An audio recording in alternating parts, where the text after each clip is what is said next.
Solliciteren, netwerken, onderhandelen. Het zijn allemaal vaardigheden die hartstikke handig zijn voor studenten die hun eerste stappen zetten op de arbeidsmarkt. Al deze onderwerpen komen aan de orde op de Economic Business Week Tilburg. Een van de onderdelen is de ontmoeting met toekomstige werkgevers. We houden hier een career fair voor de studenten. Dus de studenten die vandaag activiteiten hebben kunnen hier rondlopen. Kunnen bij de bedrijven waar ze interesse in hebben een praatje mee doen en ook hun lunch ophalen. Ik wil Master Information Management gaan doen en ik was vooral benieuwd naar wat dat precies inhoudt voor banen. Dus ik ben naar bedrijven gegaan die relevant zijn aan mijn master. We have the possibility in our course to do an internship next year for 6 months. So they gave us this opportunity to get to know companies and possibly find an internship or a full-time job for when we graduate. En ik vind het heel interessant om met verschillende mensen dan te spreken. En zo leer je de cultuur binnen verschillende bedrijven kennen. En het helpt je ook met een toekomstbeeld schetsen voor jezelf. Het is ook heel erg low-key. Dus als je niet hebt ingeschreven voor een activiteit, kan je alsnog hier even een praatje doen. Vragen over internships, stages, werkstudentschappen. Ja, eigenlijk van alles. Ja, het eerste kennismakersmaand.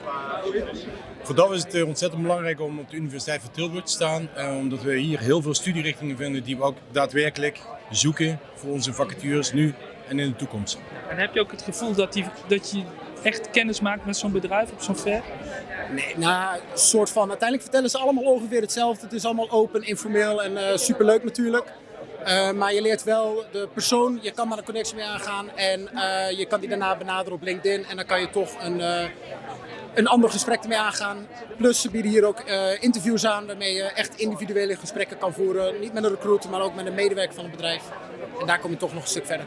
De afgelopen jaren was alles online. Dit is nu een keer weer live. Hoe is dat? Ja, ik denk zeg maar dat als je live met iemand spreekt, dan heb je meer de connectie met die persoon en dan komt ook het verhaal beter over. Het is natuurlijk veel fijner om alles in persoon te doen. Je kan makkelijke vragen stellen en online is toch behoorlijk impersoonlijk. Yeah, so last year I had to stay in Italy for COVID reasons. So this year is obviously better. We have opportunity to do half on campus and half online. So I definitely like the on-campus version more. But I mean, we have to adapt. So it's getting better slowly. Is het makkelijk om aan studenten te komen? Absoluut niet. Het was voor de pandemie een stuk makkelijker.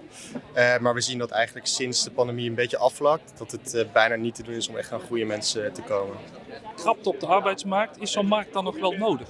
Zeker, zeker. Toch zeker voor studenten is het nog goed om te oriënteren. Ook al is er veel keuze, is nog steeds de keuze is reuze belangrijk. Er zijn banen genoeg. Waarom zou je dan hier naartoe komen?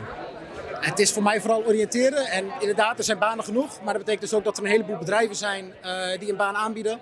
En die zijn allemaal verschillend. En op een fair als deze kan je al die bedrijven leren kennen en dan kan je toch de leukste kiezen. Hoe is de match tussen studenten en bedrijven? Is die goed? Ik denk dat er een goede match is hier tussen studenten en bedrijven. Je merkt wel dat er een beweging vanuit het bedrijf is dat er meer gericht wordt op IT en data dan voorheen. Maar alsnog is eigenlijk elke studie hier op Thyssen wel interessant voor de bedrijven, aangezien het een bepaald denkniveau weergeeft. Valt er genoeg te kiezen? Ja, het is verspreid over verschillende dagen en er zijn eigenlijk heel veel bedrijven uit heel veel verschillende richtingen.